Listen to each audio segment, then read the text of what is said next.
días. Qué bueno.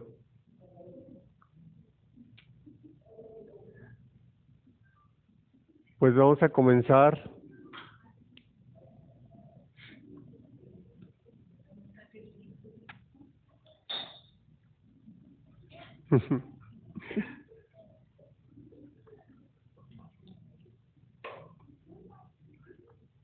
Hoy empiezo una serie nueva.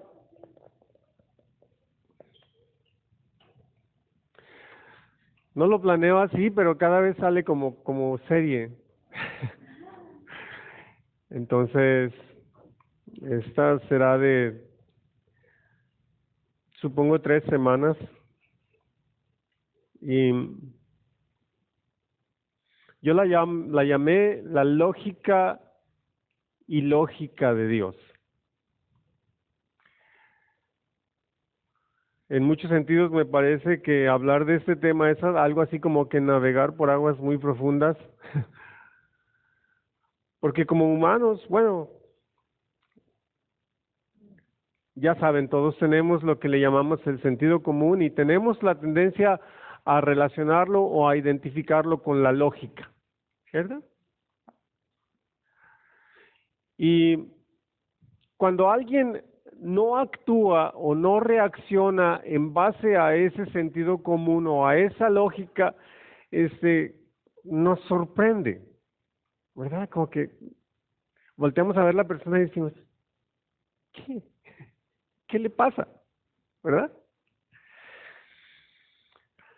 Sin embargo, no por el hecho de que sea nuestra lógica, tiene que ser la lógica de todos los demás. No por el hecho de que sea nuestro sentido común, tiene que ser el sentido común de todos. Cuando se trata de las historias de Dios, de sus acciones, de sus palabras, de alguna forma, por instinto, colocamos a Dios en un nivel diferente, en un nivel de lógica diferente. Y muchas veces sus palabras o sus acciones, aun cuando puedan ser tan diferentes de nuestra lógica, hasta cierto punto lo entendemos, ¿verdad? Porque decimos, bueno, es Dios.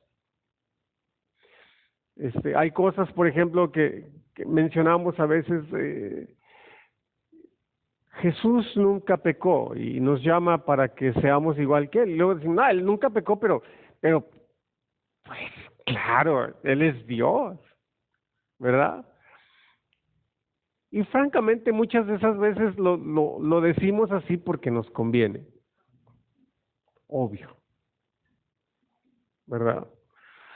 Sin embargo, hay muchas otras cosas que, aunque sea Dios quien lo diga o quien lo haga, para nosotros muchas veces lo que sucede no tiene sentido. No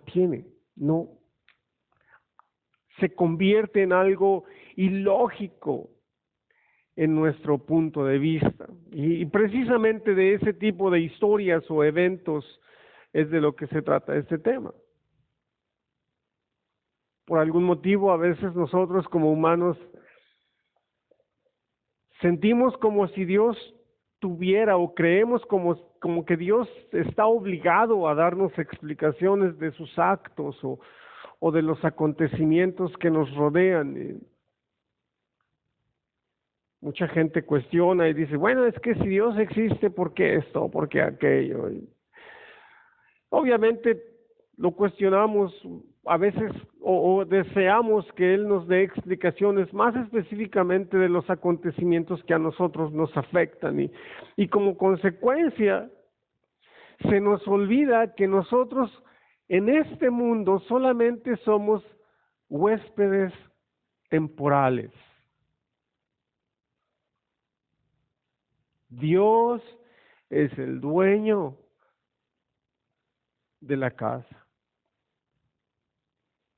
Una casa que, por cierto, nosotros constantemente seguimos destruyendo con nuestros actos, ¿verdad? E inventos y muchas cosas. Proverbios capítulo 25, versículo 2. Dios se deleita en ocultar cosas.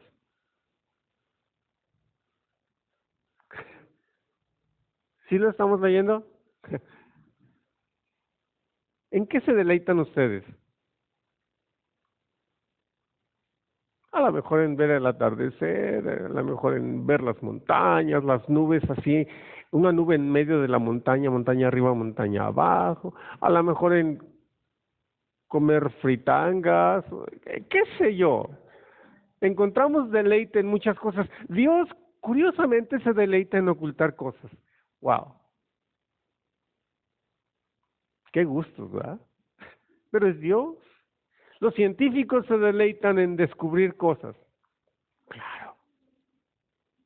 Nos guste o no, es una realidad. Deuteronomio capítulo 29, versículo 29. Hay cosas que no sabemos.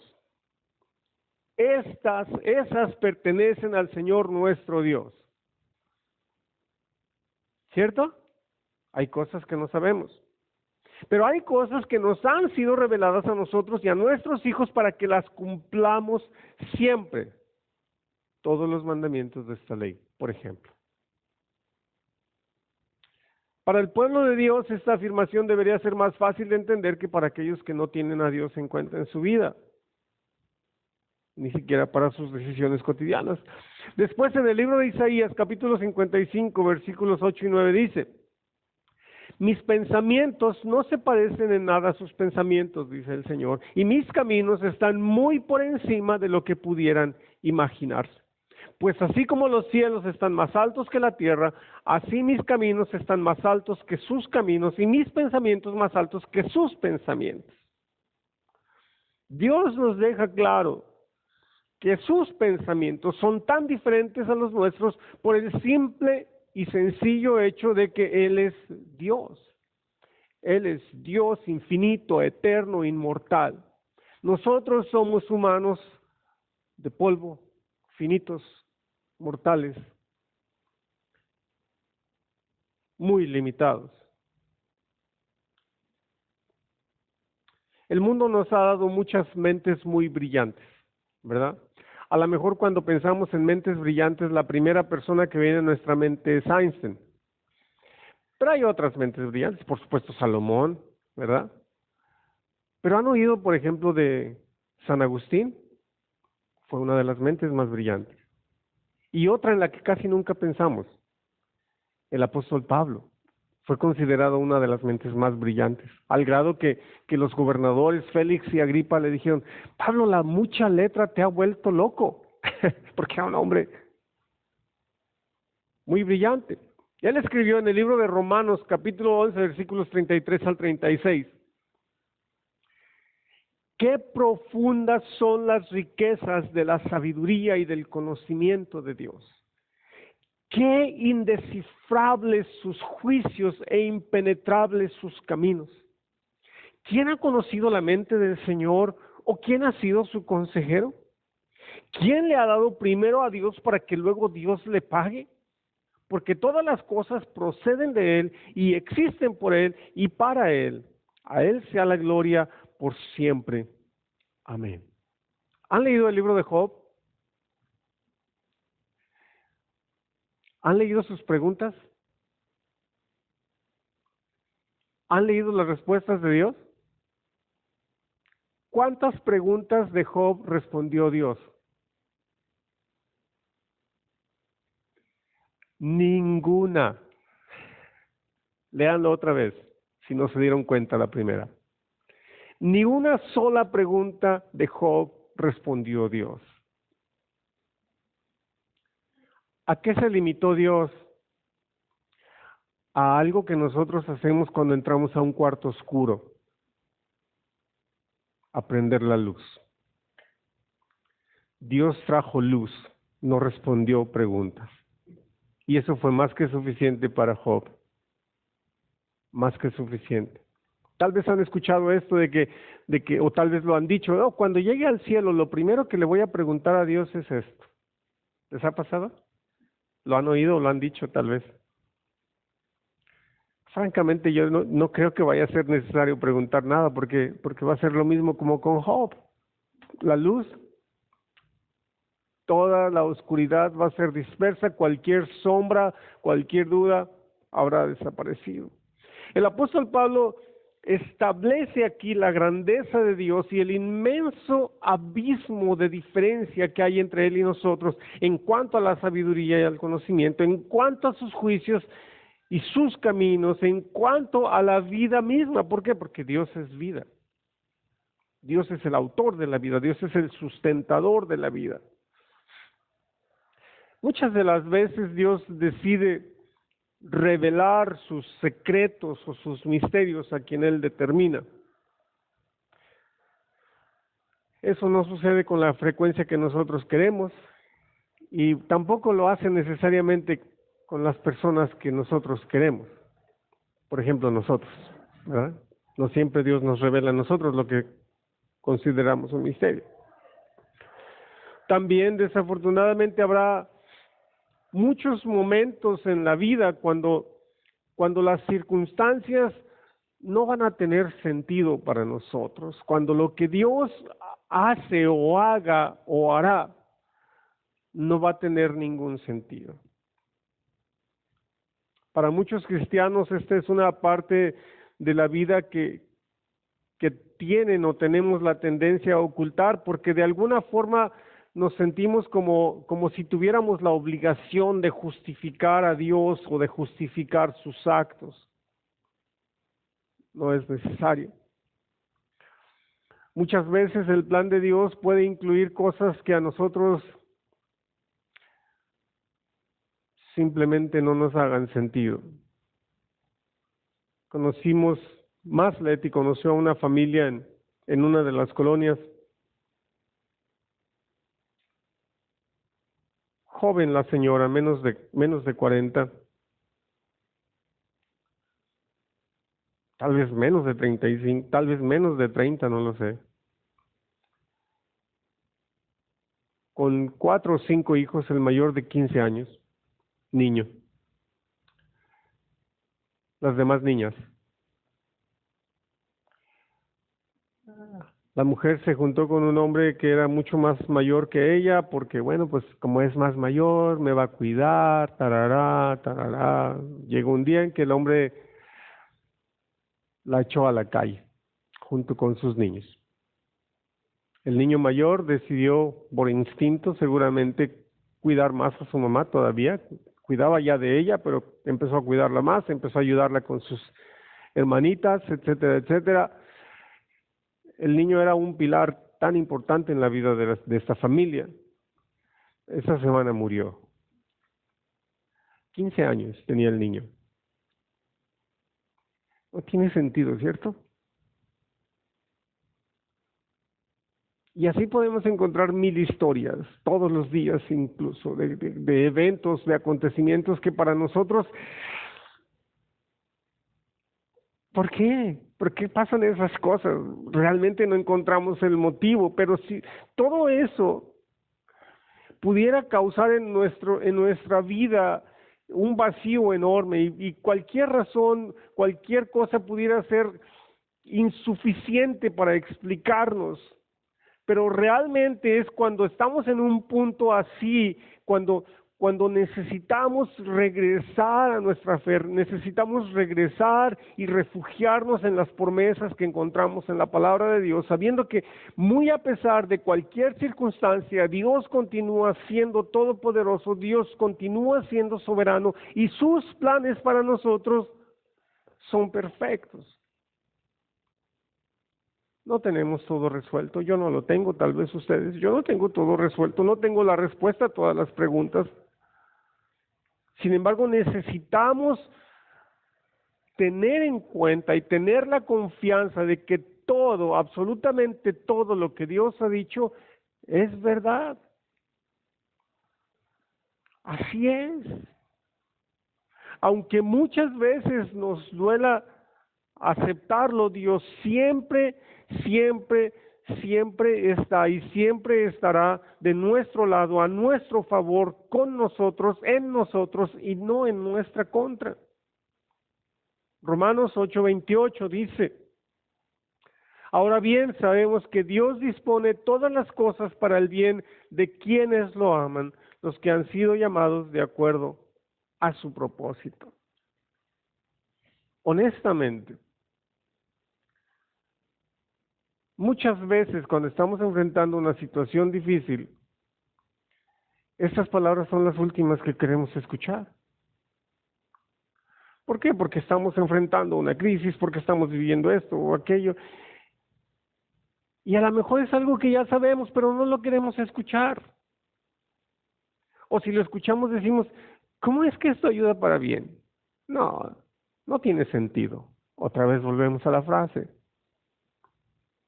Lo que para Dios puede ser tan lógico, para nosotros es tan ilógico. Pero vez tras vez necesitamos regresar a la palabra de Dios, necesitamos regresar y aferrarnos a las promesas que Dios ha hecho, porque ya sabemos que las promesas de Dios son fieles y verdaderas y que no tienen absolutamente nada que ver con las circunstancias que nos puedan rodear. ¿Por qué? Porque son promesas y bendiciones garantizadas y respaldadas por Dios mismo. Las promesas en Cristo son sí y son amén. La palabra de Dios dice en Romanos 8, versículos 33 al 39, ¿quién acusará a los que Dios ha escogido? Dios es el que justifica. ¿Quién condenará? Cristo Jesús es el que murió e incluso resucitó y está a la derecha de Dios e intercede por nosotros. Esa última frase, intercede por nosotros. ¿Cuántas veces se acuerdan de esto ustedes en una semana? En medio de todo lo que se vive, los ajetreos, los afanes, etcétera, etcétera. ¿Cuántas veces se acuerdan ustedes que Jesús intercede por ustedes? Casi nunca. Es más, yo estoy seguro que muchas de las veces nos atrevemos a pensar, nadie ora por mí.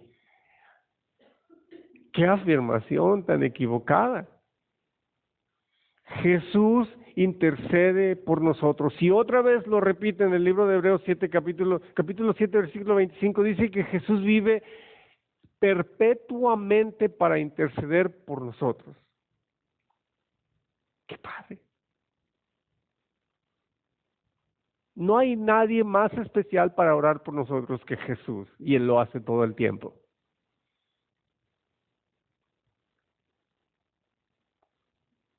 Todo el tiempo. Seguimos leyendo.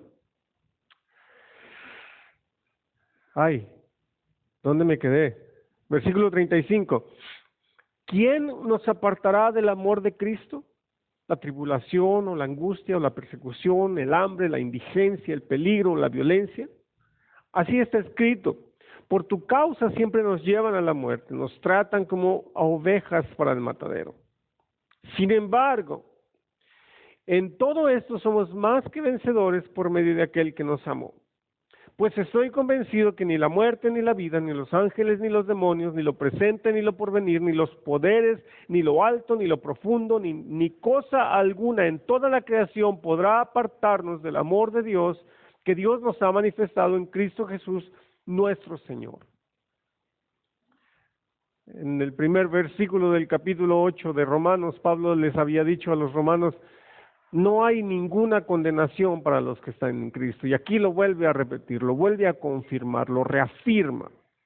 Nadie puede acusar a quienes Dios ha escogido. ¿Por qué? Porque Dios mismo es quien nos ha justificado. Nadie puede condenarnos. ¿Por qué? Porque Cristo mismo es quien murió y resucitó e intercede por nosotros. Nada nos puede separar del amor de Dios, el cual nos ha demostrado al venir al mundo, convertirse en humano, pagar el precio por nuestros pecados, comprar nuestra vida para que nosotros podamos pasar la eternidad con Él en su presencia. Absolutamente nadie. Y no estamos hablando de fantasías religiosas o de una secta o una religión falsa, no, estamos hablando de lo que Dios afirma, de lo que Dios dice, de lo que Dios asegura y garantiza, y lo afirma para todos aquellos que aceptan la oferta de perdón y salvación que Dios ha prometido en su palabra. Cuando no podamos entender las circunstancias, Dios nos llama y nos invita para que le demos un voto de confianza. Dios nos llama a creer en Él y a creer en su capacidad para mantener las cosas en control. Es verdad, muchas de las veces sus misterios van a trascender nuestra vida, van a trascender nuestro entendimiento. Y puede ser que muchos de esos misterios jamás los vayamos a entender, sino hasta que lleguemos a su presencia. Pero aún así, Dios nos vuelve a invitar, Dios nos vuelve a llamar para que esperemos en Él y para que confiemos en su provisión todo el tiempo. Un último versículo en Salmo 46, versículo 10, la primera parte. Dice, quédense quietos, reconozcan que yo soy Dios. ¿Imaginan cómo le sonó esto a Jairo cuando le avisaron que su hija acababa de morir? Y Jesús le dice, tranquilo, tranquilo. ¿Ustedes creen que esa afirmación de Jesús tuvo sentido? Claro que no. Pero esa es una de las muchas muestras que Él nos da de que Él está con todo aquí, en su mano. Y esa es la invitación. Quédense quietos. Reconozcan, conozcan, comprueben que yo soy Dios. Es lo que Él nos dice. Oremos. Te damos gracias por tu palabra, Señor. Te damos gracias por tener un sentido común y una lógica tan diferente a la nuestra. Porque de otra forma estaríamos sirviendo a un Dios tan limitado y tan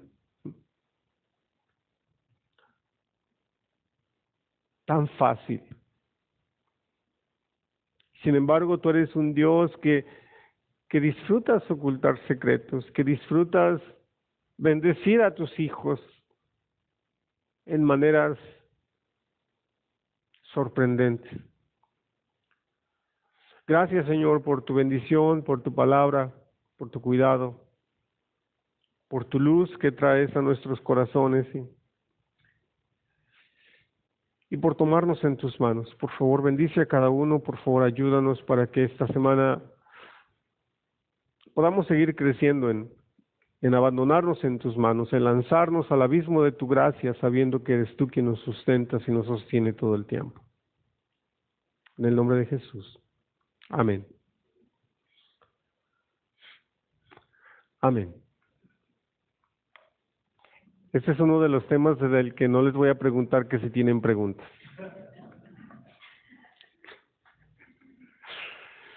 Pero bueno, Dios les bendiga, tengan una gran semana y muchas gracias.